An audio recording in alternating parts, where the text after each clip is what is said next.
Why would you do that?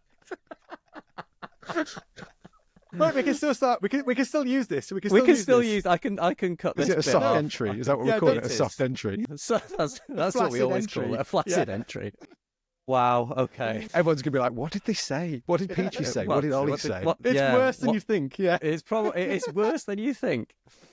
Anyway, hello and welcome to episode number 19 of the Side Quest podcast. You're here with your host Ben, and your other host Oliver, and our special guest Peachy. Way! Why we've got a big guest on. Peachy, thank you so much.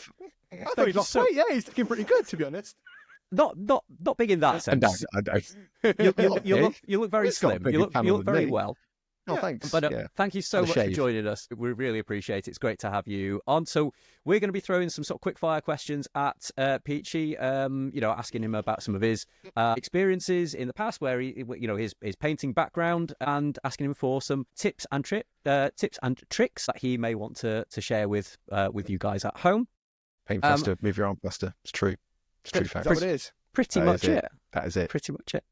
Got no more. It's my channel. Great. That's the end of the podcast. Thanks so much, guys. Side quest done. It's a really quick side quest. Side quest. So we're going to start off this episode like we do with every episode, and we're going to have a little bit catch up on what we've done over the last week. Ollie, do you want to hit us with what you've been up to? Go on. What have I done this week? So this week has been. What have I done this week? I feel like I've done. I had my brother over. That's right. So my brother flew in since the last podcast on Sunday. My brother flew in on Sunday or Monday, and I dropped him back Thursday. And I'm working on a big project, which I think actually both of you are working on. Yes, sort of. Well, you haven't started yet, either of you, I'm sure. No. Oh, I have. I need to get some bits. Might be this. I basically got him over for that. So we've done a huge army project. We did like a 16-hour day or something on Monday. He wanted a holiday. I said, "Oh, sure, yeah. Buy him a beer," and then just forced him to do hobby for a day. And he's like, "I'm a bit tired now." I was like, "Well, we can finish at 2 a.m. You can have a nap later." And they did that for about 3 days and dropped him off home. So that was good. Made a lot of progress. So you got your value out of him then? Oh, well, yeah. I mean, just about. Yeah, I think so. Yeah. We did go to the pub occasion. I'm sure he wouldn't mind me saying. And of course, he'd forgotten his wallet. So he managed to rinse you back for a few pints, but that's okay. Smart guy. He is a smart guy. I think you owe him, though. For what I think you've managed to accomplish, I think you owe him. That's probably true, yeah. I want to see pics. I need to see pics because this is obviously giving me the willies now. I'm like, I better get started. I'll send you some willy pics and that's okay. So that's not what I was asking for. Trying to read between the lines, Peachy, I'm not sure. Right, so I did that, and then I've done the shop all week, so the shop's going pretty well, and we had mega shop day today, so we had Emperor's Children arrived. Now, they're not to go out next week, but they've all arrived in the shop, so I actually have sneaky... Now, I'm not on the Games Workshop list, unlike some people here, I'm sure, but you're not, but one of us is. But that's it. Oh, it's really blurred, but there's a filter. Emperor's Children box today. I've not got that. Benji is on the list, by the way. I got booted off on the way out. Yeah, I got kicked off, and I said to Benji, I said to the guy, "I'll let Benji on." And he said, "Oh yeah," and then lo and behold, finally after years of ignoring him, he got an email. So I like to think I'm partly responsible for my own jealousy that I now feel towards Benji. But we did that, and then today was a good day, and then I'm off tomorrow. I got an actual day off, and we're getting some babysitting help. And tomorrow I'm going to go to the cinema for the first time in a year. What are you going to go and see? I don't even know, and I don't really care. I just want to sit in a dark room for a bit and maybe fall asleep. So hopefully something boring. And then that's pretty much it. I've done a lot of hobby myself, more than I usually would. I had the second and final trial shift for my new staff member in the shop today. Mm-hmm. And how'd they get on? Good, yeah. I've got a decision to make, though. They're listening, but there's two of them, and they're both very good. How do I decide? Peachy, you decide, A or B. Oh, God. This is somebody's life that you've got in your hands. It's B it is, and B it is now. Yeah, A doesn't get a job anymore, so Peachy's decided. So I'll send them a message and say, yeah, Peachy said you've not got the job. It was just one or the other. It just was. One, so sorry, buddy. Don't. If they don't listen anyway, they shouldn't be working in the shop. So that's the problem. And do they know which one's A and B? Because okay, no. So whoever got the job, really, isn't it? And then I've done some more tournament prep, and I've got room rates for the tournament, and I've got a few people, hopefully a few other, I don't use the word influence, creators coming over to that as well. Should be a good one. So yeah, it's been a pretty busy week. How many tickets have you sold now? I think we're on 57 now. So 60 was what I wanted, just a nice. I'm aiming for 80. I reckon 72 is the number we'll end up. That's really specific. Yeah, really. I just feel it in in my gut. You've still got a bit of time to go, though, haven't you? For like 8 weeks or something. Yeah. I mean, it's got room for 128, but I don't expect we'll do that in the first one. But it's a new venue, bigger, double the size. So wow, awesome. we'll get that going. It'll be nice. And that's about it, really. What about you, Peachy? Peachy, we'll go to you. Oh gosh, so filmed Jugs yesterday. That was fun. So did an episode of that. Try and do it every Thursday. Don't always manage that. Sometimes last week we were both really busy, so we didn't do that. I've just released a video. So there's a company called Signum Games. They've reached out many times in the past, and they sent some stuff through, and I quite like the models. Never really played the game much, and then I realised they're in the Ukraine and constantly being shelled, and they're trying to run a business. So I was like, maybe I should probably do a little video just to shine a light on this struggling business. But the quality of their product's really nice actually, because it's 3D printed miniatures that they print. You can get the STLs as well. But they're all packaged in the box. The card content, the art's really nice. The website's amazing as well, because they do like this little sort of, here's the core box that you can buy without nothing, but then you can use whatever figures you want to if you really wanted to. So you can use Age of Sigmar figures as placements. But then you've got these drop-down menus either side of what you're going to get in your starter set, which two forces. It could be the same force if you want to like double up the amount of characters you want in it. But then there's a solo play option, which is like, oh, I like solo play. I like playing myself. That's what I'm saying. And who doesn't? Who doesn't? You always know what you're doing, right, for yourself. Exactly. So exactly. You know what you like. And you can't cheat, right? Because you end up losing. Yeah. So kind of. But yeah, so I did a little video on them, and I was really struggling, if I'm honest, to like, because I wanted to mention about the fact that they're in the Ukraine trying to run a business, but without taking sides in a war. If that makes sense. Like, it's not their fault. Right? Yeah, it's like it's not their fault that they are there, but it's not great that they're being shelled. But at the same time, it's like, let's just focus on the business, like how are they doing, what's their, what is your daily week like, or your week. I think in this war it's quite easy to take sides. Yes. But I know what you mean. You don't want it to be the entire sort of focus of the video. You obviously want it reaching out to them. They were saying that a lot of their family in Russia and a lot of Russian families are in Ukraine. So it's like the lines are so blurred, people wouldn't even realise this. I didn't realise this until I was like talking to the guys and stuff. They're like, yeah, I've got family in Russia, and a load of Russians have got family here. So it's like, oh God, that's really awkward. And they're like, yeah, not seen my aunt or uncle for a few years now because we can't go over there. I was like, wow. But yeah, there was a guy who was having to run around the office getting everyone's hard drives whilst it was being shelled. So they didn't lose any of their work. And then they lost the internet when they were trying to do their Fantasy Commanders Kickstarter. I was like, excuse me, I just said a swear. I'm allowed to say can we swear? It's quite all right. I've dropped a lot of C words stuff just to break the tension. Yeah. But I was just like, yeah, that's insane. So I was like, yeah, I'll try and do a video on that. Angle it as like, they're pretty resilient. They've managed to get like 3 games come out. You might like this, Ollie. They've got one that's kickstarting in, I don't know exactly when, but it's sometime this year, and it's called Napoleonic Steel and Magic. And it kind of looks a bit like if you get Silver Bayonet and Turnip and mix it together. So it's like horror, but like there's like a turnipy element to it as well. But and I didn't realise this as well, the models are printed in 35mm, but you can also get them printed in 28. I love Silver Bayonet. I love my 28mm. So I was like, aha, this is going to be great extra cool stuff to use in my game. So it was just nice, just talking about a company that's working really hard to try and make a cool product. Yeah, that's nice, being bombed. Yeah, they did a good job, Crazy. My bad day is like, I didn't get time to get a break, so it's a bit different, isn't it? I've got a break room. That's good. Yeah. But yeah, it's a bit of painting, a bit of hobby. Been doing that. That's it. Yeah, making a video, doing that. Sounds good. I'm going to touch base that we're all part of the Dad Warhammer collective, yes. aren't we, all of us? Yes. Yeah. It's because our audience have been liking that so far. I think a lot of our audience are like 35 to 44-year-old blokes who either got kids or going, oh, geez, I've got an 8-month-old and it's miserable. And I go, yes, I agree. And then there's people like Benji who's got a second one on the way and he's even more miserable. Do you know what I mean? That. I mean, he's overjoyed, of course, but Yeah, of course, I am overjoyed. Like I've never ever once threatened to throw myself in traffic or anything. He didn't immediately message me going, fuck. Never. That never happened. That never happened. So yeah, second child. If you're watching this in the future, I love you, but but you say on the way, not So we're arriving in June, so we've got another couple of months of freedom. Peace. Yeah. But the other one is just testing me at times at the moment. Yeah. So, how old is the other one? He's two and a bit. No, he's 2.5. Just turned 2.5. So he's sassy teenager time. So that's where, it's weird. They hit teenager at like 2 and 3. They call it three-nager now. Three-nager. Yeah. Yeah. What? Yours is a bit older, aren't they, Peachy? Yeah, he's 7. Yeah, he was at World Book Day today because he's been enjoying like James Bond. He likes Minecraft, but he also likes James Bond, so he wants to go as James Bond. So that's a classy one to go as. Pretty suave. But we did lose the bow tie. I had to go hunting for the bow tie somewhere across the walk from our house to school. managed to find it though. So Dad did good. Did he just look like he'd been to a fancy do, but kind of got a little bit carried away and like taking the tie off and things like? Just losing with his shirt untucked.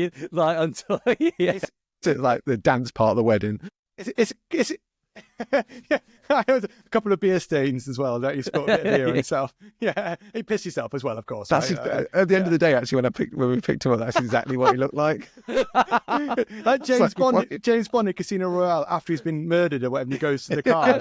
He goes back, he's like, "Oh, that last night nearly killed me." Yeah, that's the. I only know that because I recently watched it because we watched it together. He's a big fan of The Spy Who Loved Me. We watched that over and over and over because there's the scene with the battle at the end. But we've been trying to get him to watch a few more James Bonds, and he quite likes the Daniel Craig's as well. He likes them all, to be fair. I do like the Daniel Craig's, to be fair. I wasn't Gritty. keen to begin with because they're a bit gritty, aren't they? Like grittier than the old ones. The old ones are a little bit. They're almost a little bit cheesy. Some of them. Yeah, definitely. Some of the old ones are unwatchable now. Like, bit cringe. I mean, you know what? I'd say Roger Moore is probably the cringiest one because he is the cringiest. But I was watching. I can't remember if it was a documentary or like some kind of it was some kind of interview. And he was just saying that like he stopped being James Bond because he was like having to work and sleep with and romance really young girls. And he was like, I'm old enough to be their granddad. I can't do this anymore. It's not who I am. So although he played this character, he was like, as a person, he was just like, this is so freaky. I don't like it. He's like 70. Yeah. I was a bit disappointed. What I was to modern Hollywood? Yeah, Leonardo DiCaprio. Yeah. Don't say anything about it. She's 26 now. Oh no, he's got a new one in there, whatever. So, he keeps trading him in for a newer model. Yeah. 23 is the max, is it? Is that 25, I think. Oh, 25. 25. Okay. And then 25 is like, out you go. I'll do that with Kira now. Off you go. Go on. See you later. Hope she's not watching. That's what I mean. I always liked Pierce Brosnan. He was one of my favourites. Yeah. I always thought for a long time, I was like, wow, Pierce Brosnan's my favourite English James Bond.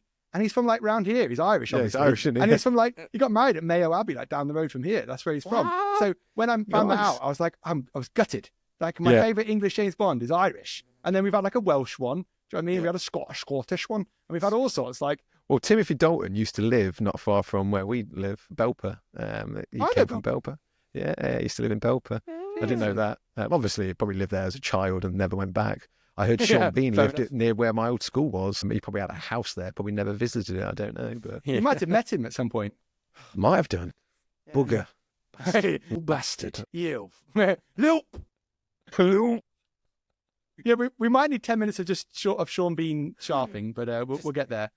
I love it. Yeah, that's fine. It's my favourite thing. Go, you guys go ahead. Like, you guys go ahead and keep doing your Sean Bean impressions. Bastard, I didn't choose you. Oh, I love the fact chosen that... men. Bloody chose you. See, I love that little sort of like montage where it's like Sharpe's rifles is like, I didn't choose you. And then it's like Sharpe's Waterloo. I chose them. They were mine. I chose them. They were my men. I chose them. I chose them. I love that, man. I've watched that series so many times. I do it like every like 2 years, probably watch them all through, get obsessed with them a bit, and then yeah, oh man, it's so good, isn't it?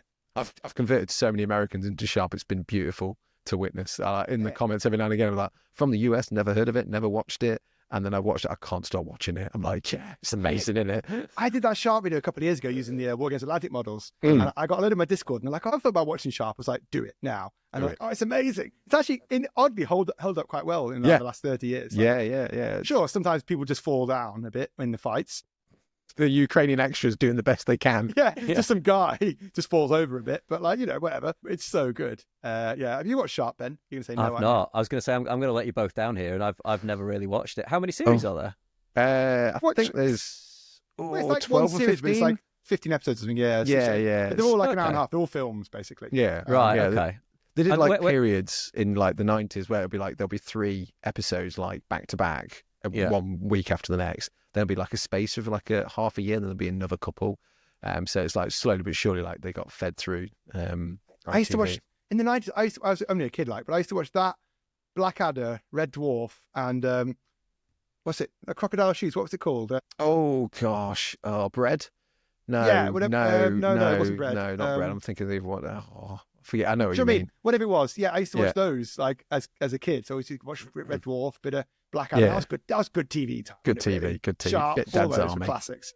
Yeah, Dad's Army. Like the Blackadder, the episode where they go over the trench. That was like, yeah. oh, It's pretty have you seen that dark. one? Benji, is that you? I have seen that. Yeah. That's a great episode, really, isn't it? Like classic TV. So yeah, Sharpe and that. I'd love to do more Sharpe. We've got to do a Sharpe off at some point, Peachy. Well, I need to get you to do some voices for me, maybe. Oh, mate, I love it. I love it. I can do so many of those voices. I like the other day I sent you one of the quotes and you got the correct response. Do you know what I mean? I was like, yes, I'm fine. Maybe met my match in Sharpe here. I was like, bang on. I was just like, is that the right quote? I'll ask him. He'll probably know. He'll probably verbatim know. Correct. I was like, yeah. Right, go on. Where can I watch Sharpe? Where is it on? You can actually watch it on YouTube for free. There, if you just type in Sharpe full episode, and there's like a channel called Crusher, and he has like all the episodes numbered as well. But also, at the end of each of my video, I could use that real estate for my own videos, but I always make sure I sacrifice one of those video blocks to recommend a Sharpe. spreading the good word. Spreading the good word of Sean B. I think I dodged some like copyright strikes of mine because I used the theme tune of that, but I used a weird. You're fine. You're fine because it's right? And it's old as shit. Yeah, it's old. It's on the Internet Archive because I searched for it. And it was free. And the V one, because I did a VBAT report, the V one's free. And I put it into my VBAT report called Invasion with a big V. Yes. And then it got flagged by YouTube. And it took them a month. I'm glad I just checked in the end because it got flagged. I still had time to re-upload some different audio. So I just did a different soundtrack, re-uploaded it to YouTube and just did that one instead. And I'm glad I did because it took a month for me to okay. It went, oh yeah, that's fine, by the way. I was like, thanks, YouTube. A bit late, cheers. I'm glad you finally got there. I ended up going for the one where Sean Bean, he does like a monologue of these like, over the hills and far away. King George commands and we bloody obey. Do you know what I mean? It was that over the stuff. So I used that because it's like kind of off kilter. That's amazing. So that was quite fun, but I enjoyed that video. I just basically my whole video was just playing theme tune at the start and at the end and then painting a bit in the middle. I was like, come on. What do you need? I made my own little intro piece of art. I've got like loads of 1/6 scale like muskets and tunics and stuff like that. So at the start with a piece of art, I just like set up my own. So I've put like skulls and Bibles and like stakes because it's silver bayonet. So I kind of like added like a bit more of a horror theme to it. I just need a rifleman outfit. That's all. 1/6 scale rifleman outfit. That's what I need. I want a real actual one. I want a real one. Sod it. Yeah. Bastard, get a real bastard real one. Who is it? He came to it. I did like a I used to run pubs over in the UK out in Buxton. Not Buxton. What's next to Buxton? I forget what it was now. Ashbourne, that kind of area. Bakewell. Yeah, that way, yeah. And who plays Harris? There's James Salk who does Harris, the ginger hair guy. Yeah. He goes to a lot of like those things. He came to we had like a period Renaissance fair. And he was there, and I was like, oh man, like I want your outfit. Do you know what I mean? Give me your old outfit. My favourite thing I've ever witnessed, right, is I used to do, I'm not doing it for a long time. If you can see my arm in the background, I used to do medieval reenactment at Bosworth, Tewkesbury. 1 year at Tewkesbury, me and Duncan were like hanging around, got our tent, got it sorted. We're like, we're just going to go to like Sainsbury's and get some food and stuff like that. And then we'll like the next day get ready for battle. And as we're going to Sainsbury's, we're walking back, there's a guy dressed in full rifleman gear doing the quick march. So he starts running for so many steps, walks, starts running. He's got like 2 like Sainsbury's carrier bags. It's like, that is so in character. And this is like in the normal high street, by the way. It's the normal high street. He's nowhere near the reenacting area at this point. Were you guys dressed up at this point as well? No. We were just in civvies. I think that it was either the first or second year. If it was the first, we wouldn't have had much gear because we borrowed stuff. But by year 2, I'd managed to get like a few bits and bobs and whatever. They're not that nerdy, Benji. Come on. Well, I don't know. Maybe. I think I've only met Peachy Duncan a couple of times, and I met him when I worked for Warlord. He came to one of the stands, and he was in the full outfit. The first time I met him, he was in like, do you know what I mean? He's like rifleman outfit or something. At one of the events. He's got his French gear, hasn't he? Yeah, I was like, hello, and it's there he is with his hat on. Bastard Frenchman. You French bastard. You French bastard.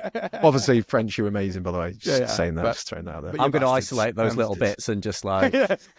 We're both cancelled. That's just sure. You're both cancelled. Yeah, we can do it. No, we're not. I'm not doing no salutes in any way, shape, or form. All right, Elon.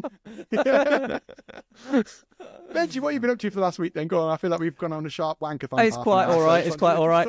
I think I've probably got the most exciting news out of all of you. I came You've got second. a baby, great. Second. No, I came second at the tournament that I was going to. Without you, because you cancelled on me and decided that that wasn't good enough to go with. So, I came second at that tournament, so I didn't even need you, Ollie. Oh, That's all I'm going to say on that. But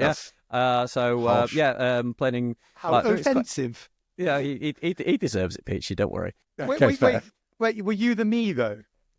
Yes, I was the you. So I cannot take any credit for that for the tactical prowess. It was absolutely Jamie that carried me that tournament. To be honest, Peachy, it was a doubles event, by the way. So Benji and I played a doubles event a couple of years ago. I literally don't know how to play, so I just went off and got beers whilst Benji did all the technical stuff, and then I just came back and rolled dice. So I think Benji was the me in that situation where his partner was really good, and Benji went to get the beers and roll the dice. Right? Amazing. Yeah, pretty much. Like every time I went to get a drink or went to the loo or something, like I wasn't missed. It was just like I came back. It's like, right, what's happened? Well, he's dead, and we killed him. That's pretty much how it went. At our event, Benji and I played. I'd literally not played much Lord of the Rings, right? So we just play it, and they'd be like, "I could do the moving bit, right? Benji, tell me where to move. Yeah, okay, move there." And then after like turn 2 or 3, when all the fights are happening, I'm like, I'm just gonna go get a beer or go to the toilet or something. You're like Foxhole Norman from Band of Brothers. I'm gonna go and get help. Yeah, basically like, Benji, how long do I need? I need 10 minutes. Okay, I'm just going to go away for 10.5 minutes now, come back, and it's all sorted. And he's like, there's all the fights. Oh, yeah, that's exactly what I'd have done. Yeah, definitely. Yeah. All right. I understand why you put L1 into that guy, whatever it is. Yeah, great. What do I need to do? Roll a 6. There you go. Done.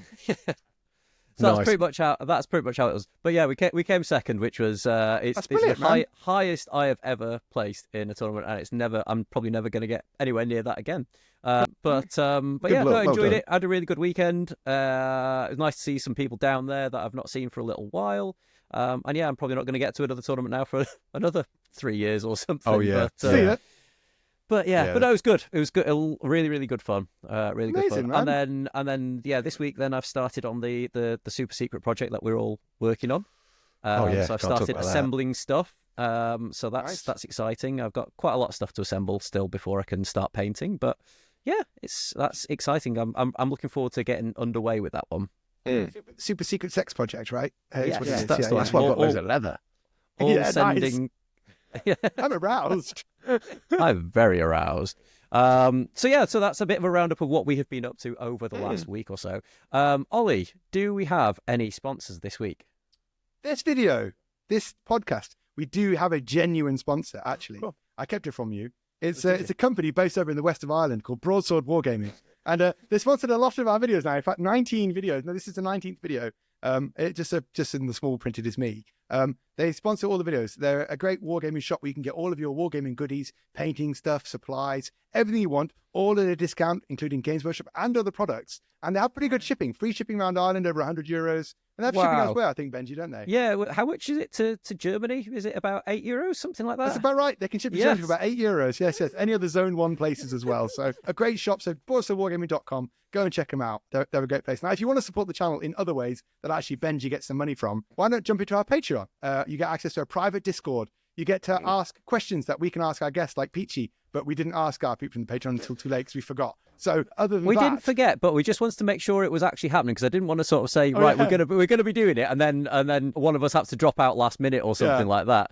But maybe we'll nudge them. But yes, you can get access to that. You can help guide the channel and come up with ideas and suggestions that we may or may not listen to. Nice. And then you can whinge about kids and stuff as well. It's great. So join that Discord. It's good fun. And also, what's that name again? What's the sponsor called again? Sorry, I didn't quite catch it. Broadsword Wargaming. Broadsword Wargaming. The guy's incredibly handsome. I've heard this. Yeah. I heard he used to be incredibly handsome, but he's looking a bit more haggard these days. I think he had a kid or something. Yeah. Yeah. Something I think it's like sucking that. the soul out of his life. So yeah, I think actually someone in the shop referred to him as the old guy the other day as well. So that was a little bit offensive. And they also referred to his playlist as old people music or old people music my mum listens to in the car, or wow, this old music's really good. Who's this band? And it was like whatever, Incubus or something. And it's like, oh, I always have the playlist in here because it's all old music, classics. I was like, okay, sure. Sad, isn't it, when they're classics? Sad. Yeah. My only older. 5 bands I listen to are classics now.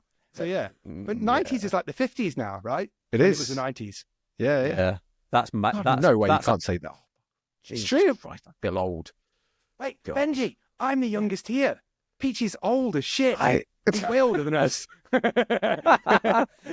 hang on. You're older than me, Ollie?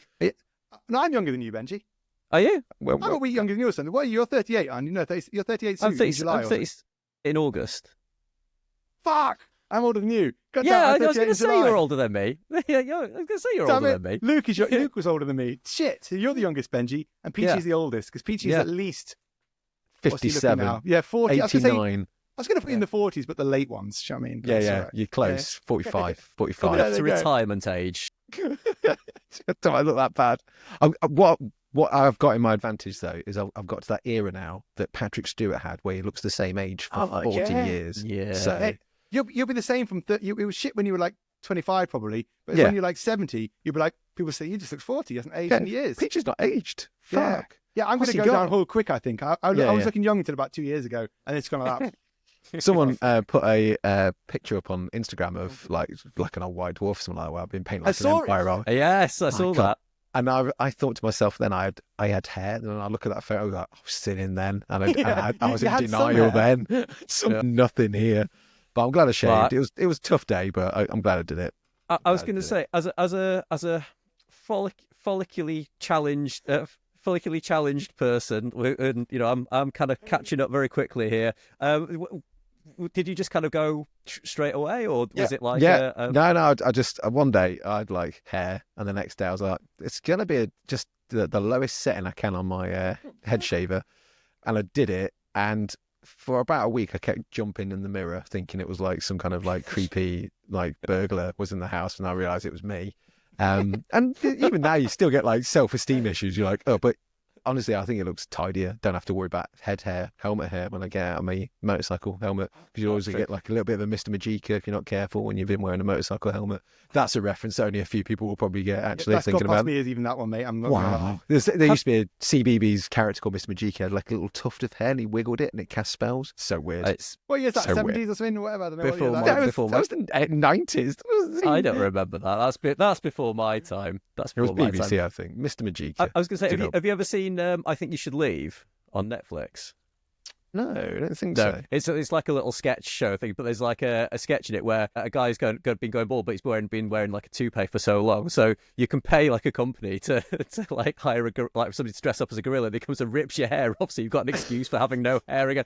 I feel like I need to do something like that. Like one day I'll just like come on the channel and like I'll just have no hair, and like Ollie won't say anything. It'll just be like we just carry on going as normal. That could never happen. Just like it never happened. Like nothing to see here. But yeah, that day's coming. You've got the beard for a head. Oh, yeah. Benji, though. Yeah, Do you mean? balance You it look out. Good. Once yeah, you've got a beard, yeah, I balance think I it can't out. grow a beard really like that. I might have to give it a go. Yeah. Yeah. I'll be doing turkey, thank you. You see me with that dotted straight hairline like that. I'll be doing turkey. That'll be me. You'd be surprised, actually, Benji, because there was a guy in Forgewood who had beautiful, luscious, like black curly locks, and he was like really thin on the top, and you could see he was like, I really don't want to do it, but I kind of got to because I look like creepy pedo now, and no one needs that. It's like, I mean, this is the problem. Like, I was like, I have two haircuts, pedo or rapist. Which is the worst? Which should I pick? Never the twain shall meet. So it's like none of those haircuts are ideal, but I've got to pick one of them. So I went with rapist. And we're all cancelled again. Good job, Peachy. Well done. that's- We're trying to avoid Yeah. things like that, but it's okay. It's happened now. It's Normally quite that all brings right. up- No, it's nice to have it's, someone top me, to be honest, Benji. It's a That's good. haircut. I'm not actually that kind of guy. I'm just, It's Yeah. just in case anyone's commenting. just when you go to the hairdressers, you go, I'll have the rapist, please. No, it's very good. Wait, you're saying Penn Island. Penis land, for God's sake. I'm very good. Very good. Very It's- good He's a indeed. permanent guest, yeah, because he makes me feel good about myself because he says even more inappropriate things than I do. It's brilliant. I didn't think you could be top, Dolly. Like sometimes I feel like I have to rein you in a little bit. You know, Sometimes I see your face whilst I'm talking. I'm like, I might Uh-oh, you've stop done it. talking now. Benji's giving me the look. Be in meetings at head office, and I could see like other managers. I'm like, time to double down then. I've said so. I may as well just go all the way. Keep saying the word pedo loads. Yeah, perfect. That's always been me at workplaces. Like the managers that love me, and then when it gets together, I might get a bit hyper, right? And then I'm like, unstoppable. I leave and I'm like, maybe I was a little bit over the line. And then they'll be like, just to let you know, Ollie, next time we're in with like, the general CEO or whatever, don't say stuff about that. I'm like, okay, next time I won't, because you're not Yes. invited to the next one. Fair enough. Yeah, I'm that's not allowed- understandable. You can have the biscuits and the sandwich cut triangles, but you're not allowed anything else. Don't say anything and don't be there. Okay, thank you. Thanks, Alan. Like, you know what I mean? There's a reason you're not allowed to run pubs anymore. Pedo or the rapist. So that's what's the peep show on Free the Pedos? The pub name, the Hair Blair Bunch. Right. Okay. What were we saying? Right. What's this episode about, Benji? We haven't really got a topic. we were just gonna. To be honest, I'm just enjoying this. But we were gonna ask questions to Peachy, but now they feel really boring compared to like. Yeah. If you had to pick a haircut, Peachy, which one would you go for? That should be your title: is Peachy a pedo or a rapist? Yeah. Therapist, we said. Therapist. Oh. Well, that's the end, probably. I don't really know where we go from there. No, right, I don't know how we top that now, really. I'm going to take the lead. I'm going to do it. Wait, I'm going to do it, Benji. I'm sensible now. Check this out, right?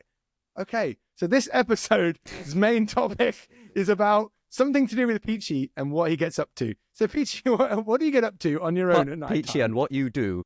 Yes, no. Okay. So what Benji, you do? You're better than I am. Go on, okay. So let's start at the beginning. So how long have you been painting? How did you get sort of involved with Warhammer in first serious place? time now. Serious time. All right, I'll behave. For a bit. For a little bit. Like we can go off topic and we're at stuff in a bit. 32:04. So when we get to 35 minutes, you can start saying other stuff again. Go on. Cool, fantastic. That's good. Yeah. Well, I started in the hobby quite early because my dad gave me some lead figures, which probably explains the lack of hair, maybe. Or lick them or anything. Just I was 4. So this is the Smelting Mines of Germany. Has some deep jugs lore there. But yeah, they used to have those. I think they're available actually. You can get them from Ireland. The Prince Eugene. They're like molds. My dad used to have like these Napoleonic molds and like fantasy molds where you just like get lead ingots and just melt them in a frying pan on your cooker, and then you just pour them into the molds. And he had loads of. It was great. It was. I used to help him make them. It was great. But he gave me like some French cavalry and stuff, and a couple of Humbrol paints. And I think my first model was like I was 4 or 5, probably on the cusp of between the one or the other. And that was my first entry into like painting toy soldiers. And I just used to be all sorts of random stuff, whatever, like hand-me-downs and like Airfix figures and stuff. And then wasn't it probably like till like the late 80s, I'd probably say late 80s, like 88, 89, when my brother was like getting into D&D and like going to, there was 2 shops we used to frequent in Derby. There was one called Amazing and then one called Games Work Summit. Games Work Shack. Yeah, that's Games Work Shack. Something like that. I think that's the one. Yeah, that was definitely it. I'd need a theme tune for that now, so I'm going to start singing that. But yeah, so he'd attend those, and then we got into Hero Quest, and that's kind of where like the fantasy side of stuff kind of. And 40k took a while for me. I think it wasn't until Necromunda came out that I started getting to like the 40k side of stuff. But yeah, 84, 85 was my amazing entry.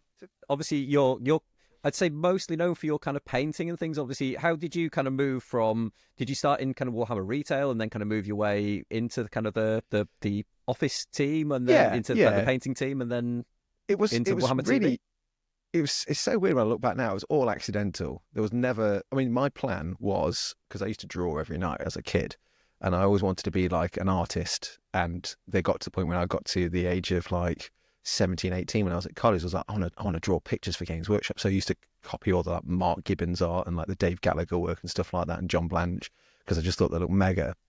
So I did that religiously for years and years. Got to uni and started like getting into that. A job came up at Games Workshop to be a key timer, so like just in the retail, and that's when like Lord of the Rings was kicking off. So I was like, yeah, let's do that. That sounds fun. I've always wanted to do that. I tried to get a job in mail order. Prior to that, I didn't get the job. I was too dumb, apparently, to be stocking shelves. So I was like, okay, cool. It's actually more the fact I was too young. I can see it, Peachy. I'm not going to lie. It's fine. It's fine. I did apply a few times, actually, and there was like once the guy called Prince, Giuseppe Principe, his official name is, but Prince, he's known at Workshop. He used to be in retail for years, and he ran Games Workshop Derby, and he gave me an intro.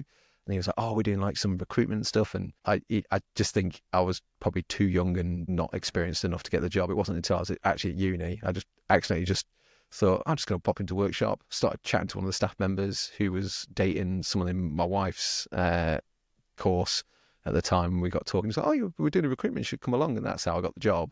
I just came along, the manager, Chris Pritchard, I was like, yeah, we could use an extra body in for Lord of the Rings. It's like, cool, I could do that. So any good at painting? I was like, I can get them in the, I don't go over the lines. I can get all the colours in the right bits. And he was like, cool, we'll get you doing some painting. Panned out I was quite okay at painting, certainly fast for like the armies and stuff for the cabinets. So when the new releases came through, they'll be like, give the new releases to Peachy because we know they'll be done the next day. So he used to send them to me and stuff like that. So they get them on a Friday and they'll be done ready for like Saturday morning. Very good. Because it was only like a box of like figures, like let's say like Heroes of Helm's Deep or the Fellowship of the Ring or something like that. I won't take all of them because obviously other people wanted to paint them. But yeah, I got doing that for a couple of years, then left uni, and then the job came up as a full-time. I did that, and then I kind of just fell into management because my manager was like, I'm leaving to be a regional, but I don't want to leave at the hands of some doofus I don't know. Would you mind being a manager? I was like, okay. So you got to go on a course. I was like, okay. So I went on the course, which was like 12 to it was 20, and then when I joined, I think it moved to 12. I'm trying to remember if it was longer than that now, but you do like theory at head office, and you do practical in the shop. And I had Meadowhall under Dave Brighton, which was really nice. He was an awesome guy, but that was good fun. And then I kind of just did that for a few years. Recruited this guy called Duncan Rhodes. Don't know if you've ever heard of him. Did you? I never heard of him. Yeah. No, I think he does something to do with paint now, something like that. I don't know. I think so. Yeah, there's a guy called Duncan Loads, I think, who does the painting academy. Dumping Loads, I think that's what it Dumping is. Loads. Dumping Loads. Yeah, not to be confused. Yeah, no, that's Spunkin' Loads. That's Spunkin' Loads. That's different, very different. Yeah, we don't talk about that one. I never watch those videos. I don't know who you're talking about. No, yeah, one thick coat, I think that is. Jeez, Peachy, you're wasted whatever you're doing. You know, this is like the third one of those you come up with today. You should be, you should be somewhere. You should be a therapist. You got the haircut, so you know. Yeah. Hey, we made it to nearly 38 minutes there, by the way. So that was pretty good. Oh my God, good that was job. about good right. Job. Yeah, well done. Yeah. Well done. Recruited him. What did you do? Well, it was, I don't know, actually, in hindsight, because he does better than I do, doesn't he? Yeah, you could have kicked out a competitor. What are you doing now? It's Peachy's great. Tips paint range. No, that's Peachy's Tips paint range. Oh, imagine that. Yeah. I mean, I did take all his bottles and put my logo on it and did like a fake 50 Shades of Peach. Yeah. Some people at head office are like, I can't believe Peach is doing his own paint range. I was like, it's a joke. Peachy's tip. And who really wants 50 Shades of Peach? I mean, come on. Because you got it just the tip right, and it's just a little end of a little head of a creature, and that's your like. Okay. Maybe that could be my brush range. Just the tip. Yeah, just the tip. Thick ones as well. Thick ones, fat ones, long ones, girthy ones. What are you talking about? No, brushes I or don't know, paint? Sponges, penises. I think I'm talking about penises, to be honest. How much rooms he had? My 2, God. not enough. I didn't know you started with it. Do you don't know, like, cause I'm pretty sure there's like, is there like an ex-G-Dub people? Is there like a group of like people who used to work at Games Workshop, who used to be managers and stuff like that? It was like a bit of our brother used to work for Games Workshop Peterborough back in like 2000 something, and he worked at head office in, God, I don't know, early 2000s. And there's always like a old G-Dub guy. Yeah, there's on Facebook. Handshake. Someone reached out after I left. It was like a Facebook group, and I don't use Facebook. People think I use it a lot, but because it's linked to Instagram, whenever I do a story or post, it automatically does it on Facebook. So it looks like I'm more active on Facebook than I actually am. I only use Messenger now to contact family. But yeah, they reached out, and I've just never really done anything with it. I probably should, but I mean, what can I talk about other than like how great it was in the 90s or something? Yeah, I can't how go shit back. it is now, something. Or just call everybody a bunch of bastards, you know. Yeah. I assume when you say Messenger, you mean MSN Messenger, right? Because you're no, it's MySpace. No, I mean pigeons. There's pigeons. Oh, yeah. Peachy's pigeons, nice. Peachy's pigeons. Yeah, I didn't realise, because Benji, you were a little later in Derby, weren't you? You were like a little. Yeah, well, I think 2000s. I joined probably about the time that you were working in retail for like the Middle Earth stuff was my kind of. That's when I first started. I'd been into we didn't have a Games Workshop anywhere near where I lived, but there was like a shop that did have Games Workshop stuff in it. I think I was probably like a little not young, but it was full of like collectibles and stuff as well. And like as a young kind of kid walking into that shop, it looked like quite creepy and dark and like really weird collectible figures and stuff. Like yeah, pretty much. And then they had like, and I just kind of didn't get it. Do you know what I mean? Yeah. And then it was only when I realised, I kind of know what they are now. That's when I got into it. Then well, that's why I'm kind of here now talking to you guys really. But yeah, it was kind of Middle Earth that got me well and truly got me into it. I wouldn't be here without that. I was more of an early 90s. I was 92. I had 2 older brothers. So 1992 when I was a young whippersnapper. And I got my first Eldar Guardians. That was my time. But my brothers, we used to the plastic? Yeah, those ones. Yeah. That was my first box. I got that. And then I got Space Wolves and Bjorn the Fellhound, the lump that is. So So I've recently gone down a mad phase of buying all second edition stuff recently. I just don't know why. Amazing. Obviously, I run the shops. I can get any models I want at like trade rate, but I decide to find things that are really expensive. So that's that's my new problem. But actually, I used to paint a lot of those old Napoleonics, so like the big, like, I don't know how tall they were, like plastic, like air fixie dudes. Yes. I had a load of those back in the day and stuff. I was kind of set up again with the Humbrol, the Tamiya paints, right? Yeah. There were good times back then. There was different. I always, even now, like when I was doing a couple of videos, I did like a video about dwarfs and stuff, and I was like looking at some old footage, not footage, like books and like art and stuff, and some of my old paint jobs, and it just felt so nice and comfy when I was making that video. I had issues with the video from like audio points of view and this and the other, but when I was doing it, I felt like I could feel my hair coming back. I was like, oh my gosh, you're just doing this, you do it. Oh, it's lovely. Wow. But this, I'm just going to throw this in, Benji. If you do end up shaving it, there is something called ghost hair, by the way. You do get ghost hair. What's that? Where you feel like that you've got hair, but you don't. Your hair blows in the wind, and you go, oh, it's not wow, there. So weird. Phantom hair. Phantom hair, yeah. Wow, like phantom limb syndrome and things like that. Wow. Yeah. Follicles, your follicles flapping in the wind, right? Yeah. What was I going to say? So obviously you've been in the industry a while. Yeah.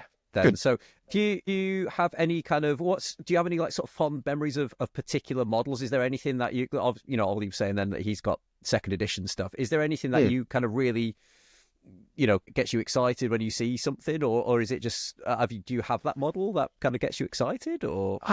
That's a tricky one because I've painted so many models over the years. I think I really enjoy painting Empire and Dwarfs, and I think that a part of that is that.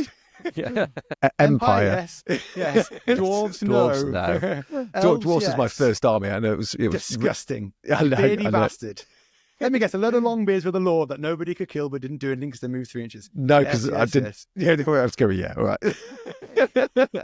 Yeah, so we got a box that's got the Bretonians and the Lizardmen in. Was that 5th or 6th? 5th edition. Fifth, thank you. Both me and my dad were like, he started doing the Bretonians, but I was not interested in the Lizardmen. I was like, I don't really want to paint Lizardmen. My dad was like, you're a racist. I'm like, sod off, Dad. Lizard. He was like, get me. Let me guess, you hate the Queen and all the lizards that live on the moon, yeah? I do, yeah. I hate all the lizard radar signals that come down. So he was like, I'll find something. And he just randomly bought like a packet of hammers. Of course. Got with some hammers, and not Longbeards, got those later on. But I really like painting them. It was mostly beard and armour and stuff, so it was quite quick and easy to do. But I really fell in love with the Slayers because I just love the bright orange hair. And obviously during that time it was like really primary colours. My dad did dub my Longbeards because it was the old sort of flat helmeted Longbeards. Because I painted them in red because I was inspired by Braveheart. I don't know why. Just paint them like so I did like reddy orange from Scottish Braveheart. Dwarves, right, or something. Yes, Scottish Dwarves, yeah. But I did them as the English. You see, in Braveheart, they're all like in that orange garb kind of colour scheme. And my dad just kept calling them the postman because they'd like this, like almost look like the Royal Mail kind of symbol on their shields. And I was like, okay, so they're the postman. But yeah, I think it was the Empire that really did it for me. Empire and Dogs of War. And if I can find Dogs of War kits, I will paint them because I really do like them. Especially like the Marksman and Miragalano. There's just something cool about those. I don't know why. Well, now, Peachy, you might get a little gift in the post. I'm not saying I've got any Dogs of War knocking around. It's a shit, yes, yeah. No, a shit, but there might also there might be some lead in there as well. I mean, nice. I've got a few old bits like that. Do you know what I mean? That don't mean as much to me, but there's interesting. Cheat something like that. Sure, I can send you something back for sure. Shit, is it a shit? Yeah, yeah. Great. Exchanging shit in exchanging boxes, poops. Yeah, perfect. Poop really confused. Lovely. So I think let's move on from that. But Lovely. Yes, great. Exchanging shits. Benji's just dying in the corner. This one's derailed completely. This is unusable footage. I'm so sorry. We might just have to bin this one off and just start again. Annoyingly, you do the edits, Benji, so you got a lot of editing to do. I'm not editing this at all. I never edit. This is good. One and done. Good. This is Raw. one and done. Like I don't censor anything unless you swear within the first like 2 minutes or something. But then I just bleep that out pretty much. Yeah, let out an almighty cunt or something like that. Oh my God, don't do that. Letting out the almighty cunt. But we kind of know your kind of background around Warhammer TV, and obviously you're there for a number of years. You've kind of strode out on your own over the last year or so. How do you find kind of balancing your own hobby with the channel, or do you kind of feel that the stuff that you do for the channel is part of your hobby? I think it's become that, interestingly. So when I was at workshop, it was I would have collections that I was invested in. Like, let's say I was doing like an Empire army for workshop, but I was doing like, I don't know, an undead army for myself, or I was doing something completely different. So maybe if I was doing a fantasy project, I'll go to 40k or Lord of the Rings or something like that. So it felt a bit distant. Or at that time, even then, like Sharpe and Perry miniatures and something like that. So I was still like painting all those up, because me and Duncan and like my mate Steve would always be doing like some form of historical game or something like that. So because the team I was in it then, just before Warhammer TV, like when I was doing stuff for the studio, it was like super accepted to be doing other games, and that was one of the really interesting things I discovered. So I went off on a tangent here, but I'll come back. That's all right. We like side quests. So. Yeah, so it's a big side quest. But yeah, when I was in retail, it was very much like you must adhere to the hobby and do not talk about and be seen doing anything other than the hobby. I was like, oh my god, okay. So like my personal hobby of like painting Napoleonics was like super secret and kept in a safe in case my manager might come around my house and see. So I kept that secret. But when I got to the studio, it was like, no, it's what we do. I'm like, there was Dave Andrews who did every historical game possible and fantasy game. And then all the other guys were like, there was a guy called Mark James doing zombie games. So there was all sorts of like hobby going off. But what I found really interesting was they used that knowledge for the games and their products that they were making as well. So it was there to inspire. And talking to Thomas Pirinen on Jugs recently, and I didn't know this, is like to be a games developer, you had to work in White Dwarf first and work in every section of White Dwarf to understand how books are made before you can become a games developer. And I was like, wow, they don't do that now. That's why the games are shit. So that's what you like, buddy. Cool, great, no worries. So, I can't think of a single shit Games Workshop game. What are you talking about? You know, like Imperialis is a top quality game. Warcry, I'm sure it is. I've not played it, so I can't judge for everything. Yeah, all right. It's awful. Yeah, Warcry has been one of my most current favourites, and that was because like Jervis and Sam Pearson like really like put their heart and soul into it, and you can tell. But I have fears for that game if that's still going to be a thing, if it's going to get watered down or whatever.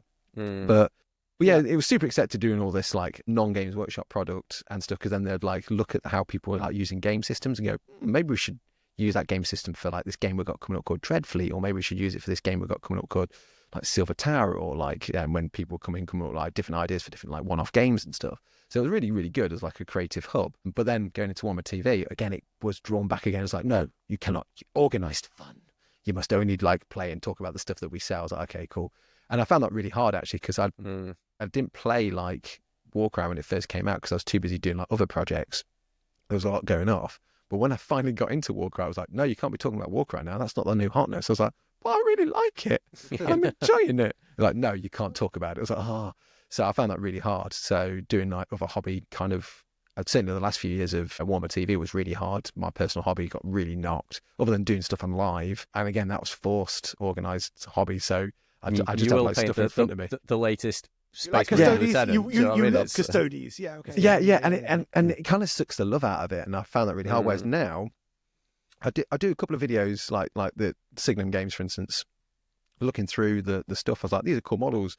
I kind of want to try and fit them in with the stuff I've got, so I kind of made the models fit my Warcry warbands. So I was like, because I like my Warcry warbands. Got a Living City one. There's a cool centaur dude who's half sheep, half like badass looking. It looks like he's like one of the centaurs from Narnia. I was like, he looks mega. I'm going to paint him up and use him in my Living City Warcry warband. That's going to be fun. But most of my videos now is just like, what do I want to paint? I want to paint some more Sharpe. How do I make a video out of that? I can do what I want. It's my channel. That's a really cool. That's such a good place to be. Like, you know, if you're able to just paint what you want to paint and things.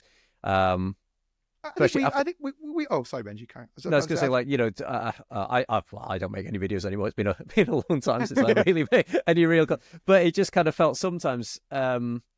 I don't know, like you're trying to feed the algorithm, aren't you? And like you're trying to find a way. You know, even if you want to paint something for you, you've got to try and find a way to make that fit the algorithm. Whether that is, you know, you're having to blur out what you're painting on the thumbnail just so that people will click it, and you know, Space Marine on there, of course, classic. Yeah, you know, I'll put a little red arrow on it to point at something blurred out in the background. You know, whatever it is, you know, you kind of got to find that way of doing it. But if you're finding that you're able to paint stuff that you just want to paint, that's fantastic. Yeah. And I think that's really good. What really changed that, it was really interesting because I was falling into the workshop trap when I first started the channel. So, and because I obviously wanted to get like the views, I wanted to get people watching it. So my first few videos were like painting Space Marines, doing the first founding. Yeah. So I was like, you know what, I'm just going to cover the first founding, my way of painting them, find quick ways of doing it. So get them on the tabletop really, really quick. And then you can add details to them after and stuff. And I had all these other ideas like, I'll do all the Warcry warbands, or I'll do all the kill teams, or I'll do all the Necromunda gangs and stuff like that. So I had this whole list of things. I got loads of products and stuff.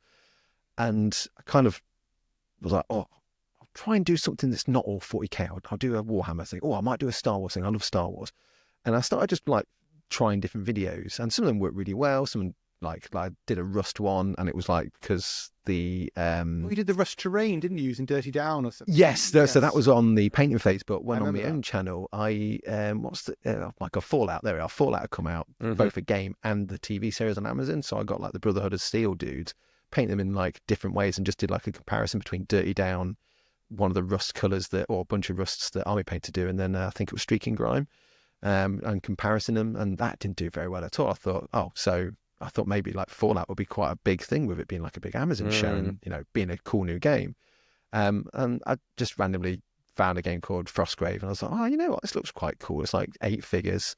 Kind of like the idea of how the rules work. I quite like Silverbane. I want to talk about that as well at some point. So I'll just talk about Frostgrave and say, is it better than Warhammer? I know it's not Warhammer because it's a skirmish game, not a war game. I could say, is it better than Wartime? And that could have been quite fun, but I thought Warhammer's probably a bit bigger than Wartime now, I suppose. So everyone, you just need the word Warhammer, like that. Yeah. Well, that's it. Yeah. And people kind of, you know, anything tabletop, whether it's Warhammer or not, it's just Warhammer to a lot of people. It's not tabletop gaming. It's exactly Warhammer. Yeah. It is Warhammer, and that's why I put that in the tag for every video I do, because people just, you know, they call it the Warhammer shop. They never called it Games Workshop. It was always the Warhammer shop, which is why it changed to Warhammer. Yeah. But yeah, I just did this Frostgrave video. It was like, is this better than Warhammer? And it went mad. I was like, what? I don't have to talk. So literally that one video just freed me from like thinking, I don't have to do it all about Workshop. And then ever since then, it's kind of almost mutated into, I'm going to look at a new game system from a new company. And it's been really sort of, because Workshop gets so much free coverage from every channel ever. Everybody does it. And I'm like, you know what, there's lots of other great companies that actually, and it sounds really negative, it's not meant to, because I've worked at Workshop and I know how hard they work, but I know how hard the games developers work, and I know how hard the studio works, but I also know how little of a shit the managers give, because they just want the rule books done. They don't want them good, they just want them done because it's a mechanic to sell miniatures, right? So they're not bothered if the game system's flawed or whatever. It's like, it needs to, whereas like these indie games and like Silver Bayonet or Frostgrave, they care about the game so much that it has to be like the perfect thing it can be, because that is their moneymaker. So it was really interesting, like looking at these different games, and some of them I kind of just looked at the miniatures more than the game, and some I looked at the game more than the miniatures. But it's just evolved into, and it was something that Rob once said when I was like early sort of Jugs episodes. It's like, you know, a lot of what we do is accidents, and where you start off and your intention and where you are now is very different. To what you might have planned. I think we all have a very different, like Benji and I have been talking a lot about doing like a YouTube episode on YouTube right now. You've been in a year. I've done just I'm about to be 6 years, I think, or 7 years. Oh, wow, yeah. 6 years of swinging YouTube, and you're not far from me, Benji. You're like about 4 or 5 years, something like that. Yeah. So I haven't kept count. Mine was, maybe 2019, I think. I'll be 6 years now. So like, it's funny to hear also like how YouTube has evolved. YouTube's changed a lot from 6 years ago to now. The milestones have changed. Like 100K used to be like, and it's still amazing to be there now, but like there's a lot there now. It's like now we're looking at like, right, you know, that's a lot of people rightly or wrongly so really look at that as like a benchmark now. So they go, you're not 100K yet. I'm like, well, no. Like, you know, there's a lot of people who aren't, there's a lot who are now. But it's all broad, it's all gotten bigger, it's all broadened out. And like, even what I wanted to do when I first started is not what I'm doing now. I feel a little bit like, you know, for me, with the shop as well, YouTubers and YouTube and the shop, like my personal hobby has just died, right? Like anything I do now, my time is so limited. Like it has to be for a video. So like, I really want to, I enjoy, like you just said, Fallout. Benji and I love like Fallout and Skyrim, right? Yeah. But like making that into video is hard. And I was fortunate. I did a Modiphius video for Fallout during the time of Fallout and did the box lookout, and it did about 80,000 views, which was amazing. Oh, right. That's like good, you know, not against Workshop game. And I was delighted with that. And then like, so my most recent, Kira got involved in the channel after a couple of years. So like, it's hard for me to do a video now without her, because people like her in the videos, and we're kind of a duo now. So it all evolves, like you say, everything happens by accident. Kira's first video was like, you know, looking at my pile of shame or painting her first Warhammer miniature. And remember the video where she looked at my Warcry That's video? it. That was like a third video was copying your guide. So and that did ridiculously well. That was like and it was great feedback as well, because I was like watching that video and I was like, oh, that is a really good point. Yeah, maybe I need to. So it was really interesting from my point of view as a creative to see like someone watching and reacting to my video. I was like, this is wild, but really useful. Considering she's not painted before, so it was like like an easy to follow guide. That's how I do this. Now do this. Now do this. And it's like, I don't know which bit this is, whatever. But like, it's evolved so much now. My channel has changed a lot, and like we've started moving into a little bit more like box game coverage, which I'm quite delighted about, because like outside of Warhammer, like I don't actually play 40k anymore. Really, I don't play. I like Old World. I like Blood Bowl, and then I like Skyrim, Shatterpoint, Fallout. Nice. All those games. So like I'm trying now. I'm actually doing videos because the Fallout video did well. Then like Maladin and Malediction, all these other games did well. Yeah. Like, and they're sponsored ones, admittedly, but like people seem to like Kira and I looking at a box, look at the game, look at the miniatures, play a game at the end, chat about it. So this kind of format's fallen into place where it's finally meeting something I like, right? Where it's like trying a new game out, painting new miniatures. Like I've got a Skyrim one on the go, and I'm desperate to get the core set painted and done on camera. Because then I feel like, right, I've done the video now. Now I can paint shit I want to paint and enjoy it, rather than like always thinking I should keep this for a video. So I think that's kind of mine's evolved a lot, and like my time is more limited, so I'm doing less videos than I used to. You're sort of banging one a week out right now, aren't you? You're still in the honeymoon phase. That's crazy. Well, I mean, it's the plan to try and. Well, I kind of want to get a week ahead. So normally I like film on the Monday and do some like to camera and voiceover on the Tuesday, and then kind of get it all edited. I mean, weirdly, it's like a long sort of early week, because painting is like 5-6 hours, because dropping the kid off, I have this block of time, pick the kid up, and then Mrs. Peach will come back from work and stuff like that, so it's like all sorted. But usually by that point I've got my painting content done. But then I think I might as well just edit that now tonight, because then I can voice over. I'm trying to be efficient, and I'm like, I can voice over it all tomorrow and then do the talking head stuff, and then that's done. I can get the rest edited. But I want to try and get a week ahead or 2 weeks ahead, so I can have a little bit of leeway. It's the dream, but never happens. Always the dream. You know, the two times I've got it, it ended up being a sponsor with like Warlord, and because they want to check the video, make sure it's okay, and then do checks and stuff. I've like lost that week. Yeah, delayed. That's the worst. But the thing is, if you had two in the bag, then you could put the other one out. But it's you're never going to get to that point. Like when I get a sponsor, I go, right, can you put the video out on Monday? Literally, I'm there Monday at 5 o'clock going, okay, can you check this so I can put it out like within the next hour? They're like, oh, and I'm like, you need to do it now. As I missed it. I mean, I'm never a video. When I'm a video ahead, the problem is I go, I've got a video in the bank now. I'll just take Monday off, and then like dead. But like the same as you, I think it's like, right, I've got, drop the first kid off at 9:30. Then it's like, right, she's picking up at 2:30. Got to do my shop admin. Then it's back at 5 for the gear. My day ends up in like 2-hour sections, and it's never enough for me to like, right, I need to paint for 6 hours today. Do all the airbrushing. So like, I always get my time chopped up, and I know you're kind of the same. Like you're, time short as well, Benji, right? Like between work. Oh yeah, like I work full time, so it's by the time I get home, I do 4 days a week. I do the drop off and pick up of little one. By the time then I get home, we get home at 5:30, 6 o'clock. Then you do dinner, then you do bath time, then you kind of do bedtime. Then by the time we've had dinner and stuff, like it's literally like 8. Like tonight, I was stuffing my face at 10 to 8 because I knew we were sort of starting to the film kind of around 8 o'clock. So then by the time I kind of got out, normally you'd have like half an hour of sort of sitting and chatting with the wife and things, having a little bit of quality time and things. And the thing is, you say painting takes 6 hours or whatever. That would be 3 evenings of work for me if I was to do it, and that would be having to paint every single evening for 2 hours. Sometimes I don't get 2 hours to paint, so it just got to a point where like I don't know. I had a I said before we started recording, and I think most of the people that are watching probably know because I bang on about it all the time. But like I became diabetic sort of 2 years ago. Was it 2 years? Yeah, about 2 years ago now.